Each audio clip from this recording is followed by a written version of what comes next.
Mi nombre es Víctor Maturino Sandoval. Actualmente estudio la carrera de Ingeniería en Software en la Universidad Politécnica de Durango y a continuación voy a exponer un modelo de datos sobre el COVID.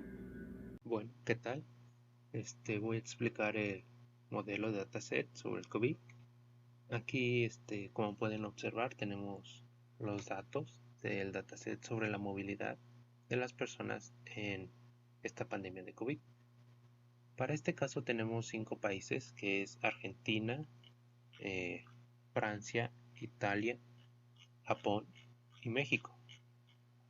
Todos estos definidos mediante diferentes rubros o cuestiones.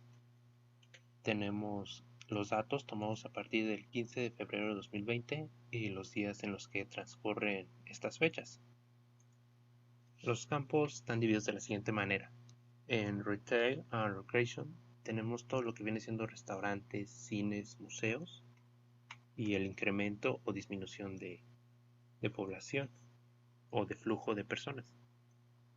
Tenemos Grocery, que son mercados de abarrotes, farmacias y todos estos establecimientos de compras, al igual que el incremento. Los parques, que son jardines, playas públicas o establecimientos de recreación. Estaciones de tránsito, como lo es metro, autobuses, estaciones de tren y demás movilidad. Lugares de trabajo para oficinas, edificios de contaduría y demás. Y residenciales, que son lugares de hogar, fraccionamientos, en sí residencias de gente. También tenemos los casos de COVID, de muertes y todo esto, pero no nos vamos a enfocar en eso.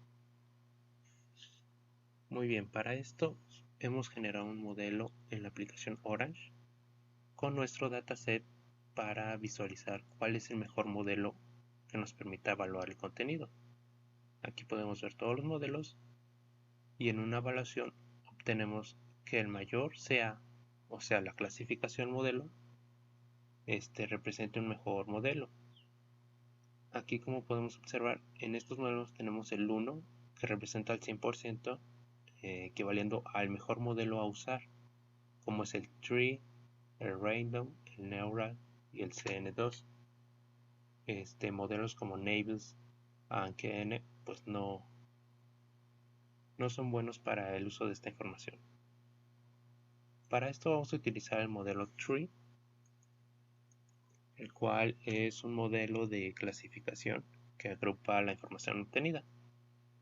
Como podemos ver, al tener el 100% no tenemos un margen de error. Como lo vemos en esta matriz, no hay un margen de error entre los países y tenemos los valores completos y exactos, debido al 100%. Pero para comprobarlo, vamos a utilizar un modelo que no cumpla esta característica. Por ejemplo, Naives, que como vimos tenía un por ciento de 0.8, lo cual nos genera un margen de error, como podemos ver. No es muy amplio, pero sí genera distinción entre los países y la matriz. En un 28, por ejemplo, Italia-Japón, o 26 entre Italia-Francia.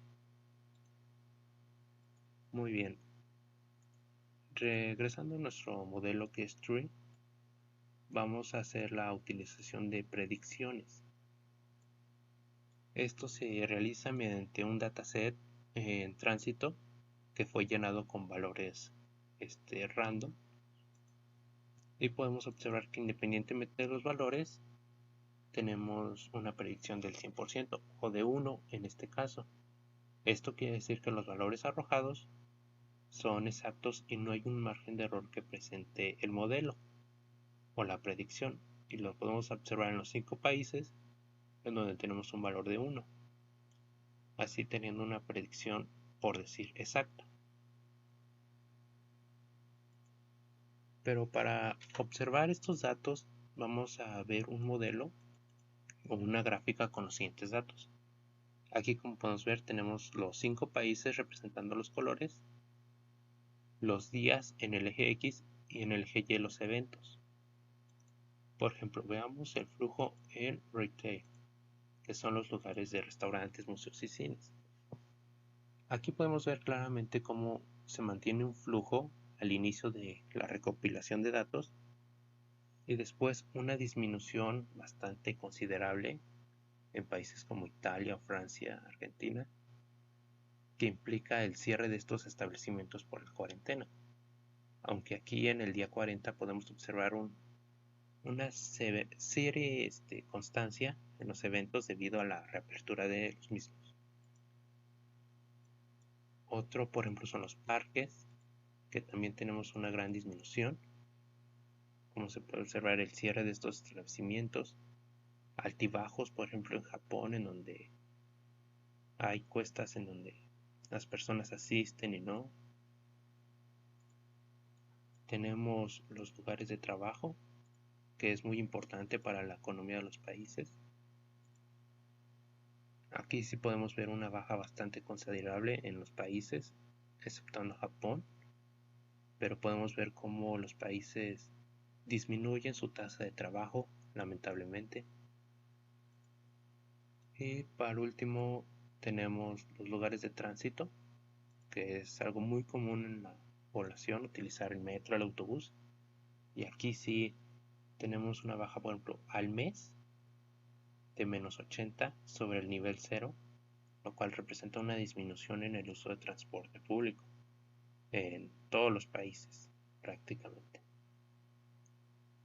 Para concentrarnos en nuestro país, México, tenemos este modelo enfocado en nuestro país, México.